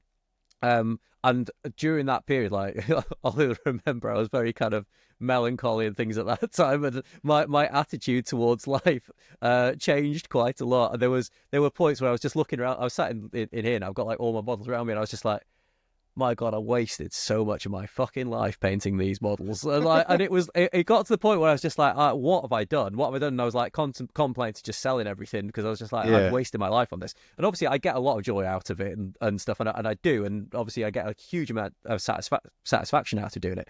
But I think from that point onwards, it's going to sound quite dramatic. I've never been quite the same since then. And I've just found it very difficult to kind of get back into to filming and things. I've done a couple of videos, and I put a video out just before Christmas, and then like some like fucking knobheads online just started like, oh, this is just an advert. And I'm just like, why am I bothering? Do you know what I mean? And they're so just bin people, though, aren't they? They're just bin people. Yeah, Exactly. They're just a bunch of knobheads, and like, people. so I'm just like, what's the? I just hate dealing with that side of things, and I kind of got into it. You know, I again, like you fall into these things by accident, and like I quite enjoy making videos and putting videos out, and you know, when you get people that are enjoying the videos, it's amazing. But then when you kind of get those comments, you just think like, oh, what's the fucking point? And you always remember the negative ones and not the positive ones. But it's really interesting. They stick with it, and I've got a little tactic I do now to deal with it, because most of the time is shadow ban. Well, no, I don't even do that. I'll leave them up unless they've like been really offensive and said something really offensive to someone in the comments or like just in general. But I leave them up because I want them to know that I've liked every other comment possible and commented and responded. You're not getting a like or a heart, because I do that anyway. Friend. I try and respond to everybody, but when someone's been a dickhead, sometimes I do miss the odd one, and I do feel bad because I like, or there's been a couple where I don't quite understand what they're saying, so I'm like, I might thumbs it up or I might heart it, but I'm not quite sure what you're trying to say here. But if someone's been really harsh, they get nothing, because it's endorphins. Any kind of response is like an endorphin hit. That's what they want. Yeah, they want it so right. just nothing. This is really upsets them. One of my things that makes me feel really good is when you see like a wall of text from somebody. And like, you know, they're like really going in on something, and I just reply with okay. And like, and you're just like, oh, you've spent so much time writing that, and all I've had to write is okay. I just imagine somebody there is just like stewing that I didn't kind of like reply fully to them, but it's not worth engaging with them. Do you know what I mean? And like a lot of the time, I just block from the channel, because they're clearly not going to be somebody who's interested in it again, sort of thing. So it's like I'm not losing anything by blocking from them from the channel and things. You know, we've sort of accidentally fallen into something. Actually, I was just thinking, Peachy, the last time we spoke was during that calm mental health thing. Oh yes, it was. With myself, you, Kirioth, and Mikey, I think. And we did that's great. Mental health thing. That's when we realised, like, we're all like a bit the same. Do you know what I mean? Like, it's like it's difficult with stuff like that. It just got me thinking, like, YouTube is like both good and bad, I think, for that. Like, I feel like you found a good spot yourself. I did actually watch last video. You found a good spot for where, like you said there, you're doing things you want to do a bit, and you don't feel like, you know, you're being forced into a box, right? Which YouTube, it wants, right? It wants you to do one video well and then just repeat it again.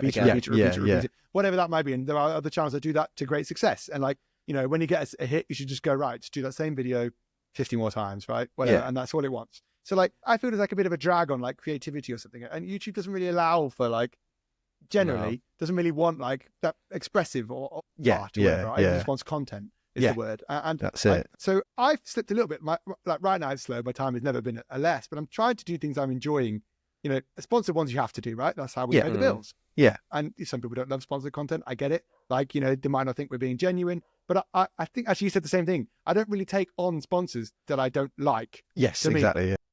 I've turned down far more offers than I get. People don't see that though, do they? They will never see that. They just see the sponsor and then they comment going, "Oh my god, just sold out." It's like, no, I get like, you know, cryptocurrencies and shit. I did do one sponsor that I obviously didn't really want to do, but they paid enough money to cover the shop rent for a year. Yeah. So, wow. You know, what do I say to that? Like, I just had a baby. Like, you know. I technically sold out with this chair because FlexiSpot were like, we'd like a FlexiSpot chair. Yeah. So I mean, they offered a table, and I've not got space. If I got the big one, the table. I would if I had the space, but I just don't. And this is the problem at the moment. It's like I need to get an office so I can get the space. Otherwise, I would do this. But there's a guy called Tim who used to do a lot of. He's like an agency who searches for sponsors for content creators, and he worked with Peter the Wargamer, and he reached out to me. He was like, you know, you interested? He basically adds money to.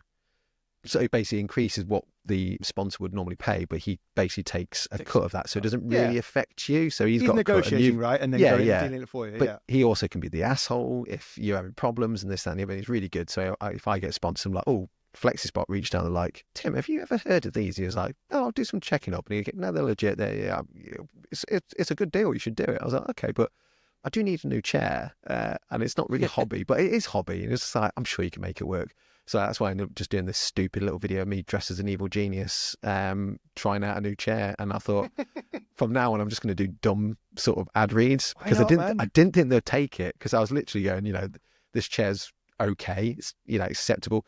And there's like a little bit saying it's flammable. I was like, it's not flammable because I used a flamethrower on it the other day on a staff member. It's not a fire retardant. I can assure you of that. So I just did loads of like dumb little things, and they came back and they was like, this is weird, but we like it. Can we work with you again? I was like, maybe. I don't know. I'll see how I feel. But yeah, there's been like NordVPN and Surfshark and Squarespace. I'm like, no, I'm good. Yeah. Thanks. Sometimes I think I've done all of those. What? Yeah. You see, what I do want, I'm going to throw in now, right? I freaking love Raid Shadow Legends as a game, and they've not once reached out. Wait, come on. No, Raid Shadow Legends. Have you done one of them, Benji? Have you done a raid? I turned them down. See, they came to me about 1 million times, right? And they go, we'll give you whatever, $7 per CPM per 1,000 views or something, right? And I'm like, oof, no, because back then I'm getting like 5,000 views a video. I'm not doing it for like 35 quid. I was like, if you're making me do Raid Shadow Legends, I'm doing this for like the right amount. I didn't get mad money out of them, but I got reasonable money. I was like, about time 10. She's like, we're just reaching out again. Hi, it's us, Raid Shadow Legends, the mobile game. And I was like, all right, look, if you give me a flat rate, not like a something per view, I'll do it. And they're like, all right, they got a bit of negotiation. Now, it wasn't amazing, but it's okay. And I thought, all right, it's time. It's Raid Shadow Legends time. The mad thing about the game is it's not actually that bad. No, I like it. One of the reasons I right. like it, and I've even done it's not even a sponsored ad. I did a segment in one of my videos where I talk about it's a really good resource for like converting and color scheme selections and stuff like that, because you got the index, and in the index you can look, because you find characters and unlock them, and it is a bit of a gamble because people say it's gambling and it's a pay to win game. It's not really a pay to. I was going to show you what level I'm on. I'm like on level 50 or something like that. If you're impatient, it's pay to win. But if you want to just play it every day, right, and just not grind it, you can. But you don't have to buy like gems. You can just get exactly. Gems every day. But it's got the whole index, so you can look at everything. It's a 360, so you can spin around. And I did like some Stormcasts, and I ended up being dubbed as a Gryffindor knight because I did like red and yellows on the Stormcast. And loads of people on Instagram were like, oh, it's like Gryffindor. So I ended up calling him like Godric Gryffindor or something like that. So nice. It's dumb. And then I was like, maybe I should do 3 more Stormcast, but in colour schemes of the other houses. This sounds fun. So I just went to my index on Raid Shadow Legends and looked at like the armor out that was painted. I was like, this is really good. Yeah, I'm on level 55, and I've got Xena, Warrior Princess, as my avatar for that. It won't load them now. It's poor. I think if you say Raid Shadow Legends one more time, Peachy, they're gonna have to pay us for this thing. Yeah, I'll ask them after this. Don't worry. Every time Peachy says Raid Shadow Legends, it's another tenner, right? It's a great game. Raid Shadow Legends. Raid Shadow Legends. Yeah. Stop saying you're harming our rate. But like, that's it, right? And we've accidentally become a YouTube episode. But there's a lot to it, and there's a lot of positives. And it's great. You get lovely communities like my Discord, our Discord, I'm sure yours, all of yours. Everyone's all those patrons and stuff. It's lovely because you get lovely people. Like I've had people on my Patreon for like 5 years. Yeah. They're just like, I just know them all. I've met some of them, and like we message I'm on my Discord every day. And and it's a great place for people. There's a lot there. I've had kids as well. I've had babies, some before me, some after me. So that whole element's nice. I put a post out an hour one the other day, didn't I, Benji, in the Psychos one, be like, look, how the hell do I get him to sleep without rocking him anymore? Like, has anyone tried that? And someone goes, all right, this is what we did. Because we did like a soft try at like not rocking the baby and just put him down. It's a disaster. He just got more and more upset. And then by like 2 hours of just screaming, I was like, it's bad. We used to like place him into the cot, right? And then there was like a little sort of seat near the bed. So we'll just sit there. And he'll be staring at us, and we're not sleeping. And eventually his eyes will close, and we'll both just sneak out. And then he'd hear it, because the floorboards are all wooden upstairs. Yeah. And he'll just hear it. So we got quite used to where the squeaky floorboards were. Mark them with like a we big black mark on the bed where you're not meant to stand. We swapped bedrooms, because we got the other kid here as well. So we swapped rooms because ours was too creaky and her room wasn't. So we're basically in like the kids' room, and our like 11-year-old has an ensuite and like in the master bedroom, and we're living in like the box room between us with the baby and everything. But when he used to sleep down here, we used to stay awake. When he was a bit younger, he'd awake all night. So we haven't got a spare room here. So we used to sleep downstairs. One of us would be downstairs, one upstairs on the couch. I did that for like 7 months till my spine broke. I was like, right, this can't happen anymore. I'm 6'3", right? I can't sleep on the couch anymore. But the floor here was exactly like that. You stepped in the kitchen, you're like, right. So right, then 2 hops to the left, then a skip to the front, and clap, then to the right, and to the left, and then whatever, and then turn 3 times and you're done. But yeah, so when you've been rocking and walking around the table for hours, and then you step on, and you're like, his eyes pop open, and you're like, no. There's nothing worse than that. You think they're asleep, and it's just that. And then do this. Yeah. The eyes, nothing. This is going to sound really dodgy, but did you get used to doing everything in one hand as well? Oh man, Because I've had lots of practice. I've had years I got of so practice. good at like using like just opening like really tight milk bottles with just like my finger and forefinger. I was like, I'm getting good at this. Milking with one hand, yeah, definitely. I've got pretty good at that now. Sometimes I can just sort of squeeze him a bit, and I can use the other hand. You know what I mean? Like, hold him in, like it's all right. But now I realize to just go like that all the time. So like it's a bit harder now to do that. But he's enjoyed the ball pond lately, so I stick him in there. But what were we talking about? Wait, something hobby, Warhammer, YouTube, patrons. Oh YouTube. yeah. Remember to sign up to our Patreon, by the way. Just We're just talking. Well, so I think have we finished where we're up to? Because I've got some questions from one of our patrons. If you don't mind me jumping into those. So just make stuff. If somebody shared your Silver Bayonet videos with Sean Bean, what do you think Sean would make of them? Hate my voice that I do of Sean because I'm like trying my best to do a Sean Bean accent. But if it gets to episode 2, Sharpe Silver, because I don't know if you've seen them, but I do a season, and in the season I do 3 episodes, and that season is based off like some kind of generic monster, which could be a wolf, which is the first one, werewolf. So I've used a character from Sharpe, Loop, who wears lots of wolf bits, and his surname is Loop, which is obviously wolf as well.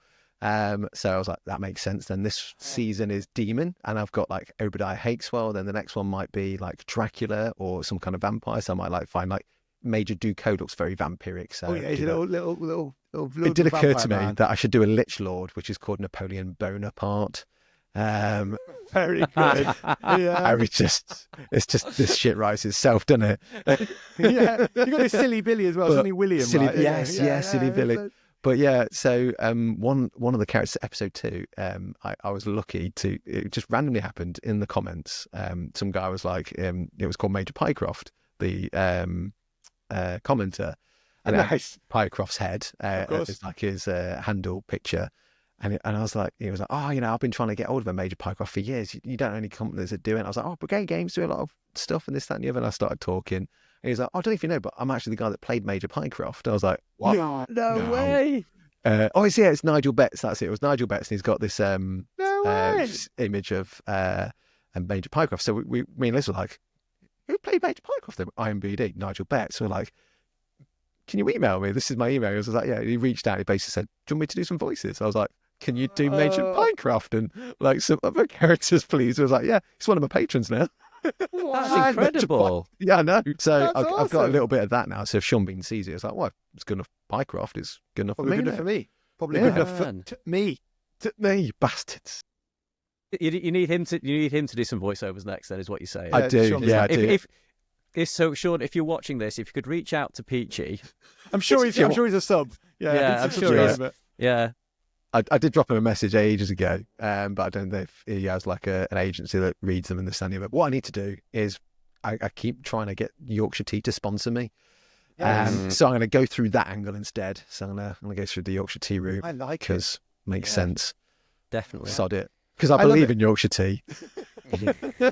Even here, he's trying for Yorkshire Tea. That's fair enough. So can we mention Yorkshire Tea a little bit more, and then I could send them an invoice as well? Fantastic, absolutely. So Yorkshire Tea, Ray Tea. Shadow Legends.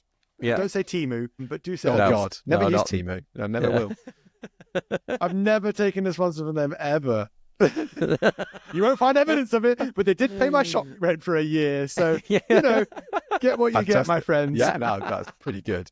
It's pretty good. But man, that's amazing. Like I mean, Sean Bean, if he is listening, I also love you. I can imagine he is. I love you at 006 as well. Lecturevillian. It's when he does posh Sean Bean. I'll give you the same 5 minutes you gave me, James, or 3 minutes you gave me, James. There's only 2 Sean Beans, right? There's either rough and ready or posh, like in the island as well. What's Boromir Sean Bean? He's always rough, posh. Rough, He kind of starts off posh, but then goes into rough. Because he fights. Especially when he's like, this city of music and beauty, jewel of their kingdom. It's like, nice one, Sean. Wait, is that your best Sean Bean? No, I'm being quiet because people are asleep upstairs, you see. So mine, if I'm shouting, it's fine. My actual recording of Sean Bean voice is terrible. It just sounds like me doing a really bad Yorkshireman impression. That's what it is. But my favourite Sean Bean impression, though, his voice is Silent Hill when he's an American. And then when he's looking for Rose and he starts shouting Rose, he goes to Yorkshire. Yeah, mate, that's my favourite. I always use that as an example. If you go on Sean Bean's IMDb, it says like one of England's most diverse actors or something, which is an utter lie. But I always use that same bit because he's like, like American Yorkshire thing. I always use the same example of how bad it is. I'm so glad I'm not the only one. He can't do an American accent. Let's be honest. He can only ever do Yorkshire. I watched him. What's he in? Snowpiercer as well. Oh yeah. And he's like posh in that one, but like still Yorkshire. He's posh Yorkshire.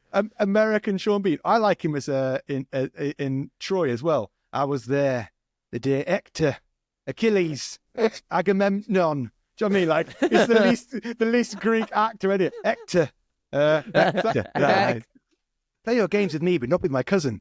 You were born with your tricks. I've got mine. Like, do you know what I mean? Like, this Greek man, but he's just Sean Bean. Like, do you remember? Oh, it's a massive subject change from Sean Bean, but there's, I think it's called Eagle or Legion. It's one of the two. It's Channing Tatum. Channing Tatum plays like a legionnaire, and it's very evident he couldn't do an English accent, so all the British actors had to do an American accent to match him, which I think is hilarious. Oh, no way. Yeah. To make the Romans all sound American. It was great. What's the other one? There's it's Robin Hood with Gladiator, what's his name? No, Russell Crowe. Did you watch that one? Yeah. And he's like, throughout that whole show, there's like people with like a Welsh accent and they've got like a Scottish accent, an English accent. And he basically just copies whatever he's like with. So there was an interview and they're like, and they were like, oh, a lot of people said your English accent was terrible. He's like, it was great. And then they said it again, he left. Right. But if you watch the movie, there's a bit where he's like with Welsh people and he's like really Welsh. Then he's like from Devon. And then there's a bit he's like, I can teach you to fight with a stick. I can teach you to fight with a bow. And then he's Irish for a bit. And then he goes back to being like, well, that's a lot of that going on around there. And all his accents change every bit. And he's like, oh, I'm from Cornwall now, or I'm Devon or whatever. Like, it's like, he's got about 15 accents because he can't do one. Because whatever actor he's with, that's just what he does. Yeah. So that's like another classic, like terrible. I love Russell Crowe, but like, that. Yeah, same way Sean Bean can't be American or like, do you know what I mean? No. Just be yourself, Sean. Just be Yorkshire. Just Sean Bean, isn't he? Yeah, Yorkshire tinge. Just going back to more Patreon questions. Something reasonable again. Sorry. It's very. We went on a bit of a tangent then. Another Sean Bean related tangent. Obviously, you've got a 7-year-old son. What hobbies have worked best for him and for you and your son? And what are you most looking forward to playing with him, or what projects have you worked on with him? So I mean, he has seen all my stuff, loads of it. He knows not to touch it as well, which is really good. It's not like been like anything I've commanded him to do. He just knows that this is Daddy's room. It's important. Don't mess with Daddy's room. Yeah. But I used to give him lots of like of my old projects or like test models and stuff. So like he had like a box of like toys. But it wasn't until we got Hero Quest he really got into that. And he soaks up information really well. So he ended up being my rules lawyer when we're playing the game. So because there's keeping you honest. It absolutely keep me honest. But it was like we got loads of the sets over like the Christmas period and stuff and got really into it. But initially, like for me, it was like one of you has to play the GM and then the other one has to be all the characters. But there's a really cool app for the new Avalon Hill Hero Quest sets where they play the baddies. So you just literally move your characters on the tablet where they've gone. So there's a little bit of management, but it's very minimal. He likes doing it, and it got him used to using tablets as well. So like when he's at school doing stuff because they don't do keyboards and laptops at school. It's really weird. But so he got quite good at that. But he really liked Hero Quest. Knows the rules quite well. But we started just like getting some Star Wars figures and making up some rules. And then it wasn't until Christmas, I was like, what do you want for Christmas? And he was like, I don't really want anything, Dad. And I was like, I can't not give you anything. I know you keep like getting your, because you've got loads of like Hot Wheels cars. So I was like, I know you keep using the red ones as like the Stromberg henchman from The Spy Who Loved Me. And I know you keep using the blue ones as the sailors that have been captured and doing the breakout. Do you want Santa to make you a Spy Who Loved Me set? I was like, yeah, I love a Spy Who Loved Me set. So I ended up doing it, started making it. And I was like, you know what? And I know one of the things that's a big bugbear for Liz at the moment is he has lots of stuff and it's scattered around and there's no boxes for it to go in. How about I make a set that goes in a box, get a really useful box, turn that into like a play set, make it all magnetized so it goes in. As I'm doing it, I was telling Louise about it. She was like, why are you not making that as a video? I was like, why am I not making that as a video? That's amazing video. For kids or whatever. Yeah, you know what I mean? Like, so I kind of like one late night, I just started doing like loads of extra recording of like me like putting like the magnet sheets down and then putting magnets under the bases, doing a quick test model because it was like, it's for a kid who doesn't really want high-end painted models. So I'm going to spray all the Strongbird men red, give them a dry brush, pick out the black bits, pick out the silver bits, flat colour for flesh, done. And then do the same with the sailors and stuff like that. And then put a little bit of effort into James Bond. Ended up using like a cowboy body with like a guy holding a sten, and then doing like some little sailor pips because he's kind of in a sailor outfit at this point. But the face looks nothing like Roger Moore, but he loves it. And now he's like, Dad, I was like, yeah, can I get some more Strongbird men? Because 20 is not enough to kill. I was like, okay, I'll get you 20 more then. He was like, can I get some more sailors as well? Can I get some Russian sailors and some more American sailors? I was like, I'll have a word with Santa because I passed on the video to him to use for his elves to do the painting because they asked, and he was like, yeah, but they've got all the bits, so I'll have to see if he's got any spares. I was like, okay, my God, because I still believe in that. What a wonderful thing for him to like grow up with, though. Like, obviously, in the future he'll understand. It's like, oh my God, that my dad went to all that effort to create a game for me, sort of thing. I felt really sort of like, I want this myself now. Yeah. This is Santa. You were bad this year. Santa took it away. Yeah. He said, Dad has to have it in his office now, and you can't touch it again. Although there's one bit, because I use a load of there's the set from War Games Atlantic called the Panzerleer, which apparently aren't the correct uniforms for the Panzerleer. But they're in like jumpsuits. I don't really care. But they're in jumpsuits and they've got machine guns. I was like, so I'm just going to use them, give them like some beret heads. But there's like a guy throwing a grenade. And he's got like a little grenade. I think it might be a warlord arm. And I did that as one of the sailors because there's a scene where a sailor throws a grenade. And he was like, Dad, I've lost a grenade. I was like, but did he throw it? He was like, well, yeah. I was like, well, it's gone, mate. It's only one use. It's only one use. Once he's used it, it's gone. He's pulled the pin. It's gone. Yeah. So he's like, dead sailors as well. It's like, is there a way of getting other grenades? I was like, I'll see if I can find some and glue some on his hand. But once he's thrown a grenade, mate, it's done. You don't get him back. It's when he goes to school and just starts throwing grenades about. He's like, yeah. He starts throwing grenades at them. You've got to worry then. But till then, that's awesome, that man. point. That you've been able to like do something, like Ben said, or to do something like, you remember that? Do you know what I mean? Yeah, absolutely. That'll be something like, dad. Yeah, and he'll kind of, when he's talking to his kids, my dad made this for me, and it's one of my favorite things that I've ever been given, and things like that. It's such a cool memory. Hugely selfish because I want to get him into wargaming. That's the thing. Like my little one is obsessed with coming in. He loves coming in the garage, and every time I bring him in here, it's like, don't touch anything, but he'll like sit in the chair. And over the summer I had a bit of time off, so we came in here and like we painted a big dragon. I say painted a dragon together, sort of thing. Like, I got him to sort of put some paint on a brush and things. He's only 2.5, so he didn't really paint it, but he kind of got the gist of it.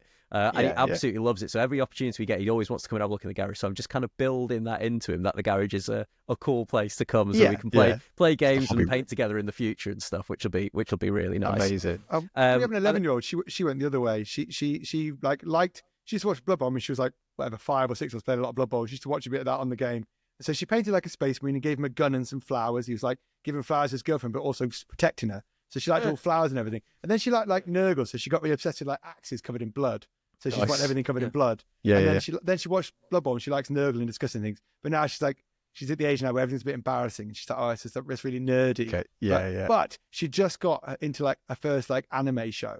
So she went to book day dressed as like an anime character. And I was like, she's like, is this really nerdy? Do tons of stuff, don't they, like that? Yeah. So I'm like, okay, maybe. Because I think for her it's all like some, Kira streams as well. So I think it's all a bit work. Do you know what I mean? It's like, the shop and that. It's all a bit like, we're streaming or recording or whatever. So I think she feels it a bit worky. If I can try and trick her with like some anime stuff, that might be a good way in. I mean, recently when we went to Bandai and Comic-Con, they do those 30-minute sister sets. I forget what they're called or something like that. And they're basically like Gundam kits, but they're like anime ladies. Some of them obviously have like big knockers, big boobies, boobies, but they're really cool and they're really like modular as well. So you can like mix and match and stuff, and they do put like bigger boobies on them, small boobies. Apparently so. Depends what you're into. What you're into. But one of the things I want to do is do a kit bashing thing with. I don't know enough about the Gundam range, but I want to do a kit bashing thing because they do these nights and they do these sort of like waifu sort of sister things, and I'm like, can I make like cool like nights out of these, like mix the two kits together? Is it the same kind of... And someone's like, yeah, you can. The arm fittings and the head fittings are all the same, they're just different styles. I just want a night with big boobies, isn't it? That's it's for Daddy's video. No. I mean, that's the plan, is to make it a video. Why not? I built my own woman. I built my own wife. My waifu. I made a robot waifu. There you go. That's the one. I just moving on from that. What has been the best and worst thing from going solo? Oh God, the best thing is doing what you want when you want, and that from a work point of view, it's hard work. It's like you got to maintain focus, but like I wanted to paint James Bond. And I was like, and I also really like crooked dice models. I'll just make a video about crooked dice and paint James Bond. Yeah. Because I've always wanted to paint a figure of James Bond. I always wanted to do a game about V, and crooked dice do V. So I'm going to do a battle report, and I'm just going to do stupid voices, and I'll get some of my patrons to do stupid voices as well. I'm literally going to play through a game, knock the figures over, get my fingers in there and start moving the figures around and like going basically all the stuff I want to do as a kid. That's the greatest thing, having that kind of freedom to do that. The worst thing is I have to be, and you guys will know this, I have to be an audio specialist, which I'm not very good at, an editor, which I'm not very good at, a videographer, which I'm not very good at, IT, which I'm not very good at, admin, I'm not very good at that, tax, not very good at that. So there's all these things that I'm just not very good at. So that's the you'd literally have to be director, producer, scriptwriter, cameraman, actor. You have to do absolutely everything, and there's bits of it that I just used to find not. Like, it's out of my skill set and it's out of my comfort zone. And when you've got stuff like that, you just tend not to do it. Like social media posts and stuff like that. I just, I don't know what to do. And I see other people putting stuff on social media. I'm like, I wouldn't have not the balls to do it, but I'm just like, it's such non-content. Like, and I just feel like people would just laugh at me for putting it out there because it's, to me, that's such a nothing video or a nothing clip. Yeah. And then you just you see so many other people, and it's just content. It's just getting that kind of repeat exposure, so people are watching your stuff. That's all it is about. Whether it's good or not is kind of irrelevant. Do you know what I mean? I mean, we'll talk about that the other day. Me, Louise, and Rob, like for like Jugs doing like shorts and stuff, and like I need to do more shorts for my content and like just like quick Instagram reels. But it's like for me at the moment when I do a short, it takes a bit of time because it takes me out. Yeah, because you got to find the footage. You got to stitch the. I mean, usually I do like a paint guide, but there's also like funny little bits that I might take a snip of that. I might take a snip of that. But every time I come to do it, it's like I have to change the orientation in Premiere Pro. I use Premiere Pro. The main reason I use Premiere Pro, a lot of people say, "Oh, use this, or this type of suite." I'm like, no, because there's so many help guides on YouTube, and all of my mates that are editors use Premiere Pro. So I'm surrounded by this repository of like people that know their shit if it goes horribly wrong, which has happened a few times. But it's really rewarding when you fix the problem, this, that, and the other. But yeah, I was doing like shorts, and I'd upload them to YouTube, and they wouldn't upload as shorts; they'll upload as a full video, even though I've changed the orientation. So then I had to get this like thing called Opus Clip, which does like all the text when you do shorts, and then I would do that, and it would recognize it as a short. I'm like, cool. You upload it, and it cuts half the video out. You're like, what the fuck are you doing? Why you cut half of that out? Just do more easy shorts. The exact same as you. I did that painting Stormcast video. Every Stormcast, it did really well. Yes, I'm going to put a short out for every one. Great video, by the way. I did about 4, and I was like, this takes hours each time. I'm not doing that anymore. Like, do you know what I mean? But like, I've got hundreds of videos. We're like, 150, 200 videos. Thing. I should absolutely be making shorts. It's like I've got, I don't know, there's got to be at least 1,000 shorts in that, right? Maybe more. Yeah. So I need to find someone who goes, hey, can you like do all those shorts for me? I don't do it. But like Kira's Instagram, she does posts, but she does a lot of reels, but it's different, right? To film from Instagram as a reel and use TikTok is very different than what we do. Like we all use Premiere Pro here, right? And like I stand Premiere Pro. And like we said that I've had so many of the errors come up. I know what they are now. It's error code 440072. Yeah, I know what that is. But much like yourself, I was surrounded by people like Luke, Luke's APS. But in the olden days, and he used to like help out, or like Lachlan or Benji. But we've all had. So everyone I know uses Premiere Pro. And the thing is, like, there's been times where like I can't figure out what's going on, or like, my audio's been knackered or something, and like, I've sent it to somebody, and they say, all right, here's this preset, like you just apply that, and it's like, oh, amazing, that's fixed it. There's such a support network of other creators out there that are using it, so it, and I don't know, it's as we said earlier, like YouTube and like that sort of side of it has changed a lot, and like, I don't know, I feel.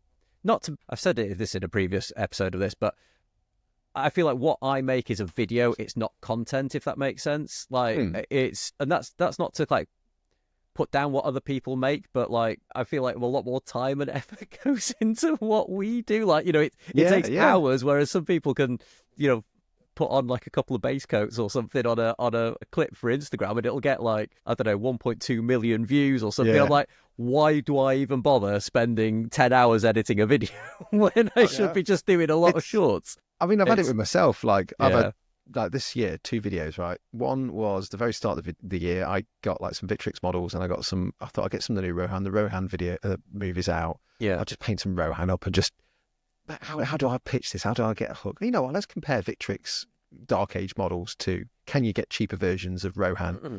And I was like looking at the Rohan kits, and building the Rohan kits, I enjoy building them, but then I realised they're all one-piece models pretty much. So why not just make them one-piece models or like 2-piece models? Why are they all like separate? I was expecting like Warcry levels here where you could have interchangeable arms and heads. That's not the case. It's such a dumb thing, but then that may be the thing that was pitched to them. I don't know. But I did this video about it. The audio was shockingly bad. I don't know what happened with the audio. It was really bad. I hated it. It sounded like I was in a tin can underwater. And I was like, I'm going to have to put it out. And I spent like, what I could have done was reshot all the footage, all the VO and the to camera stuff, which would have taken half a day, right? But I spent 2-3 days trying to fix the audio instead, like looking on YouTube, when I could have just like cut my losses and redone it. Put it out, did really well. I was like, what's going off with the world? Why are they watching this shit? My shit video. I mean, and then like skip like 2 weeks later, I did this battle report, which I put. I mean, it did all right actually as battle reports go for the channel, and it was more of a fun thing for me. But my battle reports get lots of engagement and they get like a strong following, but they don't get loads of views. But I put all the sound effects on there. I do like lots of visual effects, blood effects, and this, that, and the other.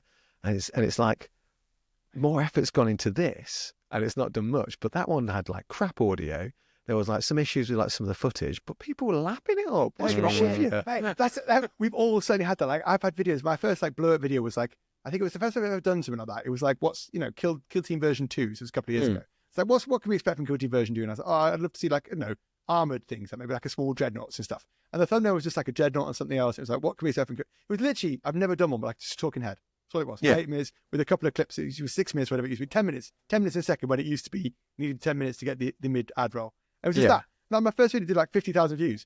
I was like, the fuck? Like that was literally the lowest. It took me 10 minutes to do and like 5 minutes to edit. Whereas like you say, the one before was like 160-hour edit, like 70 hours of filming, like script writing, battle effects, did shit. And I was like, what? Like how? But like YouTube just does that to you sometimes. It goes, oh, you spent a lot of time on this one, so screw you. This one's a bit shit, and you've got really bad camera work. It's all out of focus. Let's make that one. Go. Like, what? Why? This is where I've got like a bit of jealousy of people that can just like sit in front of the camera and just talk, and then they get like massive engagement for it. You should be doing that, man. Look at you. And then I'll spend 10 hours painting stuff, and another 15 hours editing the video, and or editing voiceover and everything like that. And I'm just like, this has taken me like essentially a working week to make this video, and it'll get like, I don't know, 4,000 views or something like that. And you just feel like, what was the point? And then somebody can just go along and like just ad lib to the camera, just go for it. Pretty much just press, that'll do, upload, make a thumbnail for it and stick it up, and then they'll get like 30,000 views or something. And I feel guilty if I don't put imagery above when I'm talking. Like my talking head, I'm thinking, at this point, I've been talking for like 2 minutes. People are probably sick and tired of my face. Get some imagery on there, or get like some art, something like that. And I think we've said it before, but like we were kind of taught by Luke from Luke's APS, and he was always like, maximum any kind of shot should be is about 8 seconds. 7 seconds, 7 seconds, 8 seconds, anything, and then you need to keep switching different camera angles. So like filming then becomes like such a chore, because you're then having to like move the camera each time, refocus things, shoot kind of like 20 seconds of footage to make sure that you've got a good 7 seconds in the middle, and man, it just burns you out, doesn't it? It properly kind of like burns you out. I just use one camera and I move it like 100 times, and sometimes I have to do what I call fake painting, right? Which is where I'm just like, you can't see what I'm doing, and the camera's so awkward. I'm just like, just there. I see. So I mean, but it's that. But it's a funny old thing. Yeah, you do that, and you're sat in a really weird angle to try and get some cool light behind you, like this. Yeah. I used to get that workshop actually when I first started in Warmer TV, because Roger didn't want to move the setup to be left-handed. He just left it as like Duncan's right-handed setup.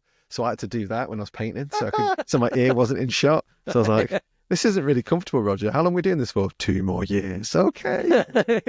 Get them lugs out of the way. But sometimes getting that kind of like, again, an arty sort of shot, sort of thing, like just getting it just from behind your head, so you kind of just see like a little bit of like the back of your head, just through the follicles, just through the follicles, like you could see through the parting in my hair, like a planet. Just tilt your head. It's just like you're like rotating. Yeah, but then I got to like watch out for the glare from my forehead and things like that. Oh. You know, it's Solar panel. That's what it is. Solar panel. It's a trick.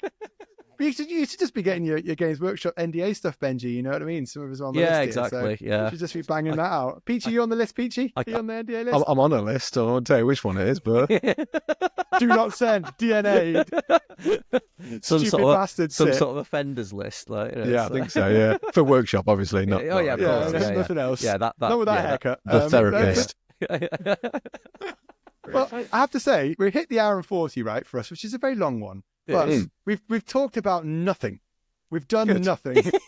Literally, I don't know what the title of this is. 3 people will talk a load of shit for an hour and 40. They spend 20 minutes doing Sean Bean impressions, but Benji's never watched Sharpe. So I was just there's going to be about half an hour of this where I'm just like, you're not even in it. Like the camera auto pan to just us. Going, yeah, loop. Yeah, that's the one. Benji's just like this.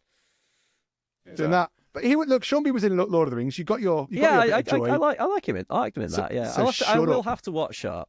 You will. It's Another it's convert. Free. It's free. Yeah. It's like I say, it's aged well. It's still. I guess there's parts of it that like visually it's aged well, but like some of the topics are a bit like probably 20 years ago that was acceptable. Sean Bean punching women is probably not acceptable these days. I don't think it was acceptable back then, really. Was Well, Give it. oh my god. Yeah. Forgot about that guy. Yeah, Simerson, of course. Simerson. Yeah. When he does a noise when he knows he's done wrong. He makes a silly noise. It's great. Oh my god. I didn't want to know what the impression was you were doing then, because it could have been Anything. It's pretty much what has happened. This is not how this was meant to go. I'm so sorry to all of you. This is meant to be like a really classy episode, but no. Plus we want to talk about like nice things and get emotional and stuff, but it's not happening. Okay. Peachy, We can do it on the next one. We can do it on the next one. Yeah. Come Yeah, back. so- I'm not sure if you're invited back, to be honest. should But... I think it might be cancelled after this. I think we said we you've wanted to get to ruined 20 episodes. We got to 19. That was close enough. You've ruined the podcast, Peachy. That's what's happened. I'm coming on Jugs now, and I'm going to ruin your podcast. Yes. Yeah. I mean, you're literally saying the right words. You're coming on Jugs, so that's great. Fantastic. Big ones, little ones, you can adjust. You know what I mean? It's fine. On that note, love it. should we bring this episode Sorry to to a all close? 0.1% of our female listeners as well. Do you know what I mean? I don't think we have any female listeners anymore. There think were they dropped off. 42-year-old men. Do you know what I mean? They dropped off after like episode 2. It I was. say cunt. I think they did. Yeah, I think that put them off. Probably yes. Yeah. Right. Anyway, So let's go. Cut it 5 minutes ago. That's what you need to do. Yes. Yes. Before the weird grunting. Yes, we can stop saying it now. We've said it enough. I think this may get age restricted or something with the amount of times we've said it, but we'll see. We'll see. Anyway, right, let's bring this to a close. Ollie, do you want to close it? You finish it off. I can't. Don't say finish off. I Come can't. on. You finish me off. Peachy, you finish the podcast. Just say like goodbye, Well, like and subscribe. Go on. Don't forget to like and subscribe to SideQuest and also that amazing sponsor, sponsoring SideQuest, which is, of course, Broadsword Wargaming. But do check out Peachy Tips too, because his channel's great and he talks about Sharpe a lot. He's a talented, beautiful human being and deserves your views. That's not lie too much, but sure. Okay. Yeah. He's a human being. Oh no, that's even worse. He's a really good therapist. He's a really good therapist. Well-known therapist, yeah. Well-known therapist. But thanks for stopping by. Thanks for watching. And fuck you, San Diego. Fuck you, San Diego. Good episode.